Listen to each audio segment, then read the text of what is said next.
구독자 여러분 안녕하세요. 오늘도 행복한 하루 되세요. 오늘의 사연을 바로 시작할게요. 올해 30이 된 평범한 여자이자 한 남자의 아내입니다. 제 인생은 아주 약간 굴곡이 있는데요. 여기 사연을 듣다 보니 제 이야기도 숟가락 얹듯 보태드리면 재밌을 것 같아 용기를 내어 글을 쓰게 되었답니다. 저는 아직도 저에게 벌어진 일이 기적이라고 생각하고 있는데요. 그럼 제 사연을 들려드리도록 할게요. 저는 엄마를 초등학교 6학년이 되었을 때 잃었어요. 위암투병을 하시다 돌아가셨죠. 그래서 저와 아빠 이렇게 둘이 살게 되었는데 아빠가 워낙 바쁘셔서 집에서 혼자 지내는 시간이 많았답니다. 제가 성인이 되고 대학을 나와 취직을 하고 나서야 아빠는 다니던 직장을 그만두게 되셨고 친구분의 권유로 주류 유통사업을 시작하게 되었어요. 성실하고 친절했던 아빠는 오랜 시간이 걸리지 않고 많은 거래처를 확보하는 데 성공하셨고 부하 직원들이 열심히 일해주는 덕에 아빠와 시간을 많이 보낼 수 있었답니다. 아빠는 제가 어렸을 때 외롭게 자란 걸 잘 알고 계셔서 미안해하시며 더 늦기 전에 부녀지간의 추억을 많이 쌓자며 여행을 자주 다녔습니다. 하지만 아빠의 사업이 아무런 차질 없이 잘 운영될 거란 믿음은 얼마 지나지 않아 무너져 내리고 말았어요. 그 많던 거래처들이 갑자기 아빠와 거래를 끊어버리는 바람에 순식간에 회사가 문을 닫아버리고 말았습니다. 아빠는 다시 거래처를 채우려고 했지만 쉽지 않으셨어요. 그래서 결국 직원들의 월급까지 밀린 아빠는 방법이 없어 부도를 선택하게 되셨고 사업을 권유했던 친구분의 투자금으로 직원들의 밀린 월급과 퇴직금을 충당하는 것으로 막을 내렸습니다. 그리고 그때부터 아빠의 숨통을 조이는 일이 시작되었어요. 사업을 권유하고 투자금까지 주었던 아빠 친구분이 회사가 부도났으니 투자금을 돌려달라고 저희 집에 매일같이 찾아와 돈을 요구했습니다. 회사 말아먹고 집에서 두 발 뻗고 놀고 있냐? 내 돈은 어떻게 할 건데? 어떻게 갚을 거냐고. 재수야, 미안하다. 갑자기 거래처가 끊기는 바람에 이 꼴이 났다. 하지만 네 투자금은 어떻게든 갚을 테니 조금만 기다려주면 안 되겠니? 급한 대로 지금 편의점에 취직해서 일하고 있어. 대리운전도 뛰고 있다고. 그러니 월급 나올 때마다 입금할게. 부탁한다, 친구야. 아빠와 친구였던 재수 아저씨는 중학교 시절부터 절친한 친구셨어요. 제가 어릴 적에도 저희 집에 자주 놀러 오셔서 저에게 용돈도 자주 주셨던 분이라 잘 알고 있었죠. 그런데 아빠의 사업이 망하자 그동안의 우정을 잊으셨는지 아빠를 대하는 태도가 180도로 달라지셔서 매일같이 찾아와 협박하는 투로 돈을 돌려달라고 소리를 지르셨습니다. 아저씨 너무하시는 거 아니에요? 지금 저희 상황이 당장 큰 돈을 갚을 형편이 안 된다는 걸 아시잖아요. 이렇게 협박하신다고 돈이 하늘에서 떨어지겠냐고요. 저도 보태서 매달 갚아드릴 테니 불쑥 찾아오지 말아주셨으면 좋겠어요. 그러자 아저씨는 제 말이 거슬렸는지 헛웃음을 지으시더라고요. 조그만한 게 커서 이제 아저씨한테 대들 줄도 아네? 그래, 너도 성인이고 직장 다니니 알 거 아니냐. 내가 네 아빠한테 투자한 돈이 자그마치 3억이다. 그런데 하루아침에 그 돈을 날린 내 심정은 어떨지 생각해봤어? 아저씨가 먼저 아빠한테 사업하라고 부추기셨잖아요. 그때 저희 아빠한테 뭐라 그러셨어요? 투자금은 그냥 없는 셈 치겠다고 하셨잖아요. 아빠가 사업을 망하게 한 잘못도 있지만 아저씨가 돈까지 주면서 사업하라고 부추긴 잘못도 있다고요. 그러자 재수 아저씨는 커피잔을 바닥에 내동댕이를 쳤습니다. 이윽고 유리 파편이 여기저기 튀었고 제 다리에 하나가 박혀 피를 보게 되었어요.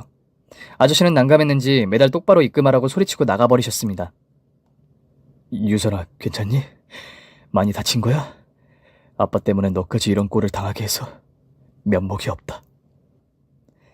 애초에 능력 없는 내가 사업을 꿈꾼 게 잘못이었어. 미안하다, 유선아. 아니야. 아빠 사업 망한 게 아빠 탓인가?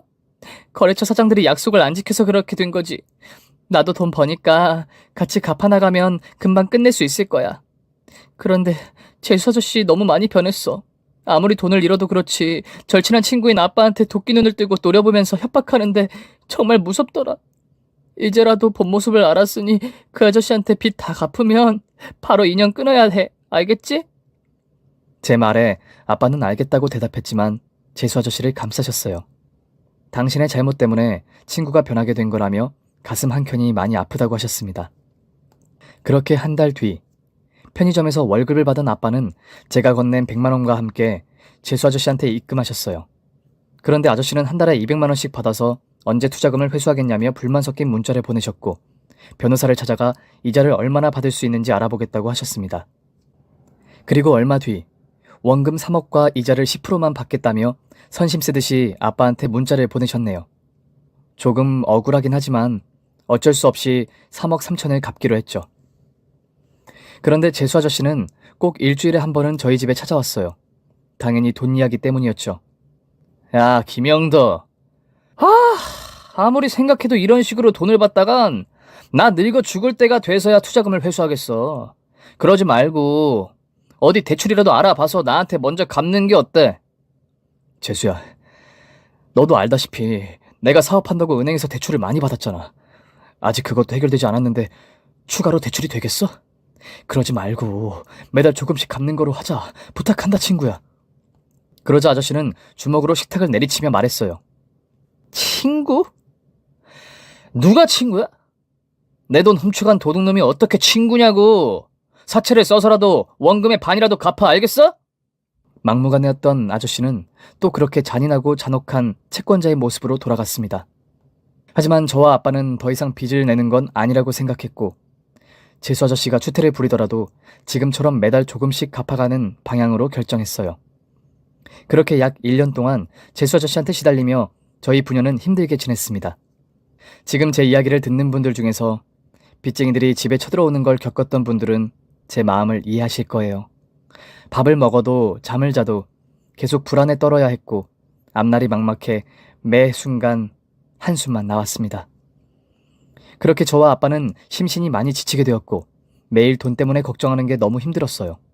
그나마 다행이었던 건 아빠가 편의점과 대리운전까지 하시며 은행 대출금을 모두 갚게 되어 남은 빚은 재수 아저씨의 돈이 유일했습니다. 그런데 아저씨는 아빠가 은행 대출금을 다 갚은 걸 어떻게 알았는지 여느 때처럼 갑자기 현관문을 두드렸어요. 야, 김영덕! 너 은행빚 다 갚았다며? 이럼 진짜 웃긴 놈이네. 갚으려면 내 돈 먼저 갚아야 하는 게 순리 아니야? 미안해, 영덕아. 지금 유선이랑 사는 이 집을 잃을 순 없었어. 그리고 네 돈은 내가 죽는 한이 있더라도 끝까지 갚을 거야. 아빠의 애절한 목소리에 재수 아저씨는 조금도 동요하지 않았습니다. 그럼 이 집을 팔면 되겠네. 부동산에 가서 물어보니까 이 아파트 1억 5천은 나간다더라? 그럼 내 돈 절반은 돌려받을 수 있겠다. 너랑 네 딸은 조금 작은 집으로 이사하면 되잖아. 빚도 많은 놈이 이런 아파트에서 사는 걸 사치라고 생각하지 않니? 그러니까 빨리 부동산에 집부터 내놓아라. 아빠는 이 집은 그대로 두면 안 되겠느냐고 사정하듯 말씀하셨지만 아저씨는 끝까지 안 된다며 만약 집을 팔아 절반의 빚을 갚지 않으면 용역 깡패를 고용해 매일 저희 집에 보내겠다고 협박을 했습니다. 전 그 말이 너무 무서워서 눈물을 흘리고 말았어요. 또 두 다리는 어찌나 떨리던지 당장 이 집에서 떠나고 싶더라고요. 그래서 재수 아저씨가 나가자마자 저는 아빠, 우리 이 집 팔자. 팔고 작은 데로 옮기자. 나 저 아저씨 무서워 죽겠어. 하루가 다르게 괴물이 되어가는 것 같아. 정말 나중에는 무서운 사람 데리고 와서 무슨 짓을 할지도 모르겠어. 라고 떨리는 목소리로 말했습니다. 아이고, 이 집은 너 시집 갈 때 팔아서 혼수자금으로 주려고 했던 건데 이 아빠가 정말 못났구나. 미안해, 유선아. 그래서 전 미안할 거 없다고 했고 결혼은 꿈도 꾸지 않고 있으니 혼수자금은 필요 없다고 말했어요. 그리고 재수 아저씨가 찾아오기 힘든 지방으로 떠나자고 했습니다. 결국 저희 집은 부동산에 내놓은 지 사흘 만에 팔렸고 저는 매일 조금씩 이사할 준비를 했답니다. 집을 비워주기까지 일주일의 시간이 있어 아빠는 이사하기 전 만나야 할 친구들이 있어서 외출했고 저는 홀로 짐 정리를 시작했어요. 제 방에 중요한 짐을 다 정리하고 아빠 방에 들어가 짐을 정리하는데 생각보다 챙겨갈 짐이 많아 보이더라고요. 그래서 캐리어에 중요한 걸 하나씩 담아갔는데 장롱 안 서랍장에서 앨범 하나를 발견했네요. 저는 조금 쉬었다가 정리하기로 마음먹고 옛날 아빠 엄마와 찍었던 사진을 한 장씩 넘겨보며 흐뭇한 미소를 지었어요. 세상을 빨리 떠난 엄마가 많이 보고 싶더라고요. 그런데 지금 재수 아저씨가 찾아와 협박하고 집안 돌아가는 걸 엄마가 보지 않아서 다행이라는 마음도 들었죠. 그러다 서랍장에 있는 작은 사진첩 하나를 발견했어요. 먼지가 수북이 앉아있는 걸 봐서 아빠가 한 번도 펼쳐보지 않은 거라는 생각이 들더라고요. 그래도 무슨 추억이 담겨있는지 궁금했던 저는 입으로 먼지를 후후 불고 사진첩을 열어보았습니다. 첫 장은 단체 사진이었어요. 어딘지 모르겠지만 모두 같은 옷을 입고 있었는데 그 중에 엄마도 보였습니다. 아마도 봉사활동을 하시며 찍은 사진 같았어요. 엄마는 생전에 남을 돕는 걸 참 좋아하셨거든요. 제 기억에 엄마는 보육원과 양로원, 노숙자 쉼터 등 어려운 사람이 있는 곳이라면 어디든 찾아가시는 분이셨습니다. 다음 장을 넘기자 엄마가 보육원 아이들 셋과 함께 찍은 사진이 보였어요. 아이들은 엄마를 향해 하늘의 태양 같은 미소를 짓고 있었는데 너무 예쁘더라고요. 그런데 엄마의 모습이 한참 젊은 거로 봐서는 사진 속 아이들이 저보다 더 어른이 되었을 거라고 추측이 되었어요. 그리고 이어지는 사진은 엄마와 한 남자애가 다정하게 찍은 사진이었어요. 다정하게 손을 잡은 걸 보니 엄마를 많이 따랐던 아이인 것 같았죠. 또 한 장을 넘기자 같은 남자애가 조금 더 키가 커서 엄마와 함께 웃고 있는 사진이었어요. 그리고 다음 장, 또 다음 장을 넘겨보자 그 남자애와 엄마의 사진만 줄줄이 이어졌습니다. 엄마가 보육원에서 아이들을 편애하실 분이 아닌데 유독 한 남자아이와 사진을 찍은 게 이해되지 않았어요. 사진첩의 중간까지 넘기자 남자애가 꽃다발을 들고 엄마와 다정하게 서 있었어요. 그 뒤로 많은 학부모들이 아이들과 사진을 찍는 모습이 보이는 걸로 봐선 초등학교 졸업사진 같더라고요. 그 사진을 보자 이상한 느낌이 들었습니다. 보육원의 한 남자애와 가깝게 지내는 것도 모자라 졸업식까지 일부러 찾아간 걸 보면 두 사람이 보통 가까운 게 아닐 거라는 확신이 들었죠. 저는 마지막 사진까지 모두 다 보았어요. 그러자 혹시 이 남자아이가 엄마의 숨겨둔 자식인 게 아닐까라는 생각이 들더군요. 엄마가 아빠와 결혼하기 전 아들을 낳아서 보육원에 버리고 결혼한 것이 아닐까. 그리고 우리에겐 비밀로 하고 봉사활동을 가장해 자주 아들을 보러 간 걸까. 모든 퍼즐이 맞춰지자 온몸에 소름이 돋았습니다. 이윽고 저는 돌아가신 엄마한테 배신감을 느끼며 사진첩을 집어 던졌고 분노의 주먹을 쥐었어요. 안 그래도 지금 집안 꼴에 마음이 뒤숭숭한데 엄마까지 저에게 근심을 던져주어 폭발할 것 같았죠. 그래서 저는 여기서 멈추면 안 되겠다 싶어 사진첩을 다시 주워들어 첫 장에 있던 단체 사진을 꺼냈습니다. 그리고 사람들 뒤에 보이는 보육원 간판을 보고 핸드폰을 꺼내 바로 검색을 했어요. 지금 저희 집과 멀지 않은 곳에 있어 당장 찾아가기로 결심했습니다. 저는 짐 정리를 미루고 바로 거리로 나가 택시를 잡았어요. 그리고 목적지인 보육원까지 40분이면 도착한다는 걸 기사님께 전해들었죠. 다시 생각해보니 엄마는 일부러 당신의 아들을 저희 집과 가까운 곳에 버렸던 것 같았어요. 그때 엄마가 했던 행동을 생각하니 부하가 치밀었어요. 아빠에게 이 사실을 전할까 생각해봤지만 안 그래도 힘들어하는 아빠를 더 힘들게 만들고 싶지 않아 저만 알고 있기로 결심했어요. 이윽고 택시는 보육원 앞에 도착했고 저는 손에 땀을 쥔 채 그곳으로 들어섰습니다. 운동장에서 남자아이들은 축구를 하고 있었고 여자아이들은 피구를 하고 있었어요. 하지만 저는 관심이 가지 않았어요. 지금은 오직 엄마의 아들을 찾아 복수할 생각이었으니까요. 원장실을 찾는 건 그리 어렵지 않았어요. 1층 중앙에 바로 보였습니다. 저는 노크를 하고 들어오라는 남자의 목소리를 듣고 문을 열고 들어갔어요.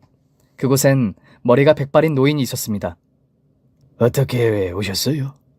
네, 원장님, 사람을 찾으러 왔는데요. 그러자 원장님은 소파에 앉으라고 말하더니 커피를 한 잔 건네주셨습니다. 누굴 찾으시는데요? 혹시 자녀를 저희 보육원에 보내셨나요? 아니요. 저는 아직 결혼도 하지 않았습니다. 제가 대답하자 원장님은 큰 실수를 했다며 사과했어요. 저는 괜찮다고 말하고 준비한 사진을 꺼내 보여드렸습니다. 이 사진 속 남자아이를 찾고 있어요. 그리고 옆에 계신 분은 저희 엄마인데 혹시 기억하시나요? 이곳에 봉사활동을 자주 오셨었는데. 봉사활동이요? 봉사하는 분들이 워낙 많아서 이분이 누군지는 모르겠네요. 그런데 옆에 있는 이 남자애는 내가 아주 잘 알죠. 그 순간 드디어 복수 앞에 한 발짝 다가섰음을 느꼈습니다. 누군가요? 누구긴요. 여기서 자란 아이죠. 지금은 아가씨보다 나이가 조금 더 들었을 겁니다. 이 친구는 아직도 여기 자주 찾아옵니다. 그런데 아가씨 어머니랑 찬호가 특별한 사이인가요? 그제야 저는 엄마 아들의 이름을 알게 되었습니다. 네, 맞아요. 엄마가 보고 싶다고 하셔서 저더러 찾아달라고 하셨거든요. 제 자연스러운 거짓말에 원장님은 찬호라는 남자의 명함을 저에게 건네주었습니다. 여기 찬호 전화번호랑 사무실 주소 있으니까 찾아가 보세요. 고맙습니다, 원장님. 명함을 들고 나온 저는 곧장 그곳으로 향했습니다. 거긴 저희 집과 멀지 않은 곳이었어요. 명함에 적힌 건물에 들어가 엘리베이터를 타고 8층까지 올라가자 그의 이름이 보였어요. 이찬호 변호사 사무실이라고 말이죠.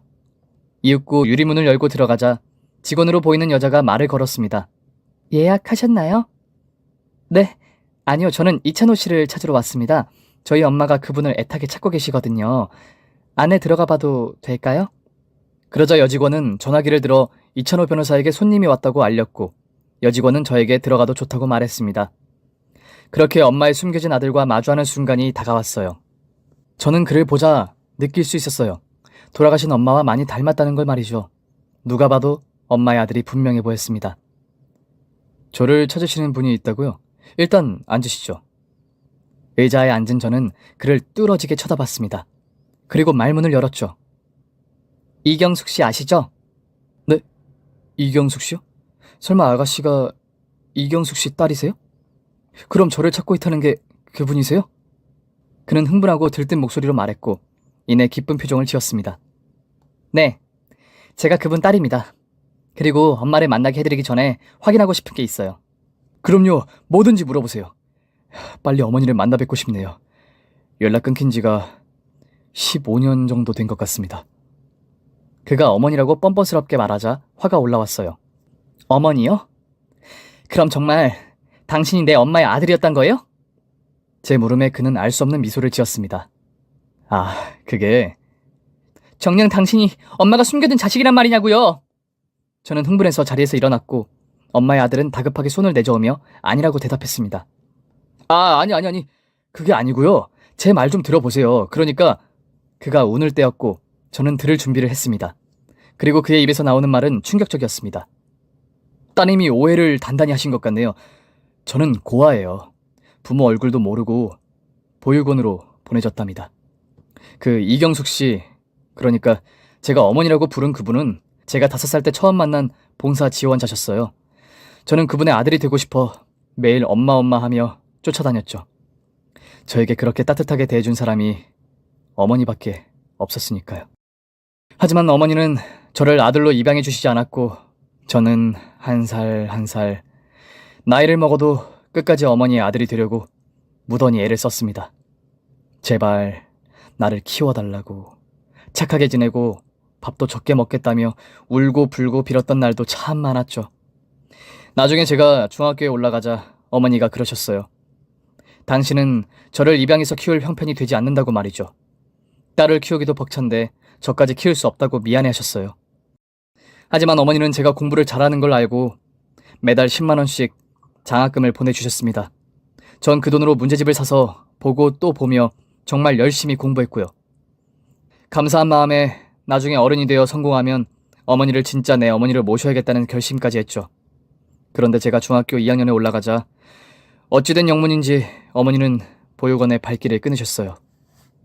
그때 얼마나 어머니를 애타게 기다렸는지 모릅니다. 그런데 15년의 세월이 흘러 어머니의 따님을 이렇게 뵙게 되니 무척이나 기쁘네요. 지금 어머니는 어디 계신가요? 이제 어머니를 다시 만나뵐 수 있는 건가요? 남자의 말을 듣고 저는 얼굴이 새빨개지고 말았어요. 오해를 하다 못해 말도 안 되는 상상으로 엄마를 의심한 사실을 알게 되자 쥐구멍에 숨고 싶어졌습니다. 그럼 그렇지, 우리 엄마가 그럴 리가 없는데 왜 그렇게 생각했는지 잠시나마 뭔가에 쓰인 것 같았습니다. 마음속으로 엄마한테 용서를 빌었답니다. 그랬군요. 좋아요. 엄마 만나게 해드릴게요. 언제가 좋으시겠어요? 정말이세요? 감사합니다. 지금 당장 가시죠. 이윽고 저는 찬호 씨의 차를 타고 엄마가 계신 곳으로 향했습니다. 목적지는 알려주지 않고 제가 가라고 하는 대로 찬호 씨가 운전했어요. 1시간을 달리자 엄마가 계신 납골당이 보였고 그제야 저는 찬호 씨에게 차를 세우라고 했습니다. 설마 어머니가 돌아가셨나요? 네. 찬호 씨에게 발길을 끊었을 때쯤 돌아가셨어요. 위암으로 투병하시다 떠나셨어요. 그러자 찬호 씨는 차 안에서 폭풍 같은 눈물을 흘리기 시작했어요. 어머니, 어머니라고 외치며 눈물과 콧물을 폭포수처럼 쏟아내며 목 놓아 울었어요. 찬호 씨가 진정되기까지 1시간의 시간이 흘렀답니다. 그는 퉁퉁 부은 눈으로 납골당 안에 있는 엄마에게 인사했고 그리워하는 눈빛으로 사랑한다고 몇 번이나 말했어요. 그리고 밖으로 나온 저는 찬호 씨와 헤어지려고 했어요. 괜히 같이 차를 타면 슬퍼질까봐 홀로 버스를 타는 게 낫겠다 싶었죠. 그런데 찬호 씨는 저와 생각이 달랐습니다. 유선 씨, 괜찮으시다면 오늘 아버님을 만나 뵙고 싶습니다. 제가 어머님께 장학금을 받아왔으니 감사 인사를 전하고 싶어요. 그러지 않으셔도 돼요. 엄마가 좋아서 하신 일인데 아무것도 몰랐던 저희에게 감사를 표할 필요는 없어요. 하지만 찬호 씨는 꼭 저와 아빠를 함께 보고 감사 인사와 지난 이야기를 하고 싶다고 고집을 부렸고 저는 뿌리치지 못하고 그러자고 대답했습니다. 저희는 다시 찬호 씨 차에 올랐고 집을 향해 달렸어요. 이윽고 집에 도착한 저는 아빠께 찬호 씨를 소개했어요. 아빠, 손님 모시고 왔어요. 누구? 설마 남자친구니? 저는 호탕하게 웃으며 아빠도 참, 이 와중에 내가 연애를 하겠어? 엄마 손님이에요. 라고 말했답니다. 곧이어 찬호 씨는 저희 아빠께 인사를 하고 그와 엄마의 인연을 차근차근히 이야기하기 시작했습니다. 그러자 아빠는 눈시울을 붉히며 그럴 사람이지. 내 아내만큼 사랑 많고 착한 사람이 없었지. 그런데 이제 세상에 없는 사람이라 어쩌나. 자네가 오늘 상심이 컸겠군. 하고 찬호 씨에게 위로의 말을 전했어요. 그렇게 저희 세 사람은 엄마에 대한 이야기를 끝없이 하며 밤을 지새웠습니다. 그렇게 한참을 떠든 뒤 찬호 씨가 집안에 쌓여있는 짐을 보더니 묻더라고요. 그런데 이사를 가시려나 봐요. 어디 좋은 데로 가세요? 아빠가 말문을 열지 못하자 제가 대신 대답했습니다. 아니요, 그 반대예요. 저희가 빚이 좀 있는데 그걸 해결하려다 보니 집을 팔아버리는 지경까지 왔네요. 아이고, 어쩌다가 큰 빚을 지셨어요. 유선 씨, 제가 변호사란 건 아시죠? 제가 도움이 되드릴 테니 자세히 좀 이야기해 보세요.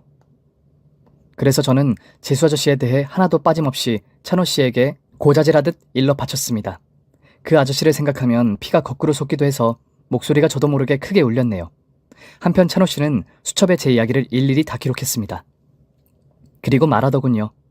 제가 이 오재수 씨를 조사해 볼게요. 그리고 두 분은 언제까지 집을 비워야 하죠? 저희는 이번 주까지 이사를 해야 해요. 그냥 저렴한 원룸을 구하려고요. 제 말이 끝나자 찬호 씨는 주머니에서 열쇠 하나를 꺼냈습니다. 그러지 마시고 제가 소유한 집에 가서 지내세요.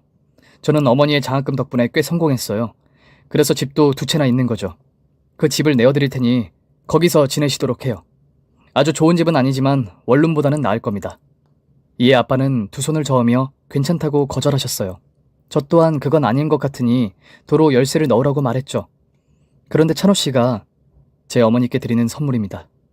두 분이 편안하셔야 하늘에서 어머니가 마음이 놓이시지 않겠어요? 그러니 얼른 받으세요. 저는 돌아가서 오재수 씨에 대해 조사를 해보도록 할게요. 하고 자리에서 일어나 떠났습니다. 결국 저와 아빠는 염치 없지만 찬호 씨의 선물을 받아들이기로 했어요. 지낼 곳 없는 저희가 가릴 처지도 아니었으니 감사한 마음으로 이사를 떠나게 되었습니다. 사흘 뒤 저와 아빠는 이삿짐 센터를 불렀고 찬호 씨가 보내준 주소로 향했습니다. 그리고 저희가 지낼 집이 단독주택에 40평이 넘는다는 사실에 매우 놀랐어요. 아무리 변호사이지만 무슨 돈을 그리 많이 벌었는지 입이 떡 벌어지는 크기의 집이었다니까요. 저와 아빠는 감탄사만 뱉어내며 여기서 진짜 살아도 되는 거냐고 서로에게 묻기를 반복했답니다. 여하튼 저와 아빠는 생각지도 못한 새로운 보금자리를 얻게 되어 매우 기뻤어요. 너무 편해 호강하고 있다고 전했네요. 그러자 찬호 씨가 전할 소식이 있다며 원래 있던 그의 소파에 나란히 앉았답니다. 찬호 씨의 소식은 충격 그 자체였어요. 오재수 씨를 조사한다고 말씀드렸죠? 지금 오재수 씨는 법정 구속된 상태입니다. 사기 횡령으로 미결수로 들어가게 되었죠. 그런데 곧 기결수가 될 겁니다. 저지른 죄가 워낙 많아서 재판을 뒤집지는 못할 겁니다. 그리고 조사 중에 아버님의 사업이 실패한 이유를 밝혀냈어요. 오재수 씨가 새로 회사를 차려 아버님의 거래처 사장들에게 뇌물을 공유하며 다 빼앗아온 거더라고요. 그래서 지금 거래처 사장들도 모두 검찰 조사를 받고 있더군요. 아버님께는 유감이지만 친구한테 제대로 당하셨습니다. 아버님 사업이 잘 돼서 질투가 나서 그런 것 같더라고요. 어쨌든 오재수 씨만 아니었어도 아버님 사업이 망할 일은 없었을 겁니다. 추가로 오재수 씨한테 투자금을 갚을 의무가 없습니다. 불법적으로 이득을 취한 행위가 드러났으니 그 과정에 아버님도 피해자로 분류되셨어요. 나중에 검찰 조사에서 다 밝혀질 테니 이제 가슴에 무거운 짐 내려놓으세요. 저와 아빠는 찬호 씨의 말을 듣고 부둥켜 안고 펄쩍펄쩍 뛰었습니다. 찬호 씨 아니었으면 저희는 그 큰 돈을 평생 갚으며 살았을 거예요. 저희에겐 찬호 씨가 생명의 은인과 같았죠. 찬호 씨는 하늘에 있는 엄마가 보내준 사람이라는 걸 절실하게 깨달았답니다. 모든 게 정리되고 마음의 안정을 찾은 저희 부녀는 정말 오랜만에 일상다운 일상을 되찾았어요. 아빠와 둘이 마주하고 웃는 날의 연속이었죠. 그리고 얼마 뒤 아빠가 찬호 씨를 초대해 직접 요리해서 식사를 대접하겠다고 해서 세 사람이 다시 모였습니다. 찬호 씨는 양손에 선물을 바리바리 사들고 들어왔네요. 잠시 후 아빠가 요리한 오리고기가 식탁에 올려졌고 저희 세 사람은 맛있게 식사를 했답니다.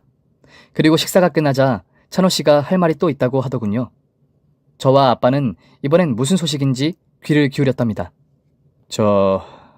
아버님, 저 사실 유선 씨를 좋아합니다. 처음 봤을 때는 몰랐는데 어머니를 닮은 구석이 참 많은 분이시더라고요. 그리고 우리가 이렇게 만나게 된 게 다 하늘에 계신 어머니 덕분이 아닐까 하는 생각이 들었습니다. 유선 씨, 앞으로 제가 유선 씨를 좋아해도 될까요? 정말 갑작스러운 고백이라 저는 당황해서 얼굴만 빨개진 채 아무 말도 하지 못했습니다. 그런데 아빠는 뭐가 그리 좋으신지 허허 하시며 웃음이 끊이질 않았어요. 저는 모르겠다고 얼버무리고 제 방으로 들어가 버렸습니다. 그리고 너무 떨려서 물을 연거푸 마시고 진정하느라 혼났어요. 찬호 씨는 집을 나서는지 제 방문 앞에서 유선 씨, 저는 진심입니다. 그러니 천천히 생각해 보세요. 라는 말을 남기고 떠났답니다. 그리고 저는 며칠 동안 찬호 씨를 생각하며 고민을 거듭했어요. 저에겐 너무 과분한 사람이라 제가 만날 자격이 있는지 걱정이 앞서더라고요. 아빠는 당연히 좋은 사람이고 엄마가 이어준 인연이니 사위로 삼고 싶다 하셨습니다. 며칠 뒤 저는 마음의 결정을 하고 찬호 씨를 만나게 되었어요. 그리고 제 솔직한 마음을 전했답니다. 찬호 씨 같은 분을 마다할 여자가 세상에 어디 있겠어요. 그런데 저는 찬호 씨가 너무 부담스러워요. 찬호 씨가 뭐가 아쉬워서 저 같은 여자를 만나요. 그러니 좋은 사람 만나시길 바래요. 라고 말하려고 했는데 사실은 저도 찬호 씨가 좋아요. 우리 사이는 엄마가 이어준 인연이라고 했죠? 우리 엄마를 생각해서 오늘부터 만나볼래요? 찬호 씨는 저의 반전 있는 고백에 시무룩했다가 기쁜 표정으로 바뀌었습니다. 그렇게 저와 찬호 씨는 연인이 되었고 이듬해 결혼까지 약속하게 되었답니다. 그리고 찬호 씨는 결혼하면 아빠까지 모시고 살자고 제안했습니다. 엄마를 잃었으니 아버지라는 존재가 곁에 있으면 좋겠다면서 말이죠. 이에 아빠는 당연히 좋다고 말씀하셨고 저희는 지금 사는 집이 아닌 찬호 씨의 집으로 들어가게 되었어요. 그런데 그 집은 지금 아빠와 지내는 곳보다 훨씬 좋았어요. 대문이 제 키에 2배나 될 만큼 컸고 담벼락은 어떤 도둑이 와도 넘어가지 못할 정도로 높았답니다. 게다가 마당 또한 굉장히 크고 넓어서 현관문까지 걸어가는데 한참 걸리는 것 같았네요. 그리고 대망의 신혼집 안으로 들어서자 저희 부녀는 눈이 휘둥그레졌어요. 호텔을 방불케 하는 인테리어와 미술관에 걸려있을 만한 그림들이 벽에 여러 점 걸려 있었답니다. 또 2층 집이라 어찌나 넓던지 축구를 해도 될 것 같았다니까요. 그렇게 저희 집 세 사람은 가족이 되어 함께 살게 되었고 지금까지도 행복하게 잘 지내고 있답니다. 바닥까지 내려갔던 제 인생이 하늘에 있는 엄마의 손길로 이렇게 정상으로 올라왔나 봅니다. 너무 행복해서 감사할 뿐이네요. 아직 남편과 저는 신혼이라 아이는 없어요. 물론 열심히 노력 중이니 금방 아이가 생기지 않을까 싶습니다. 제 이야기를 들어주셔서 고맙습니다. 힘들고 지친 분들께 위로가 되셨기를 간절히 소망합니다. 오늘도 사연 잘 들으셨죠? 구독과 좋아요 눌러주시면 큰 힘이 됩니다. 그럼 저는 다음 시간에 찾아뵐게요. 이상 사연을 읽어드리는 필립이었습니다.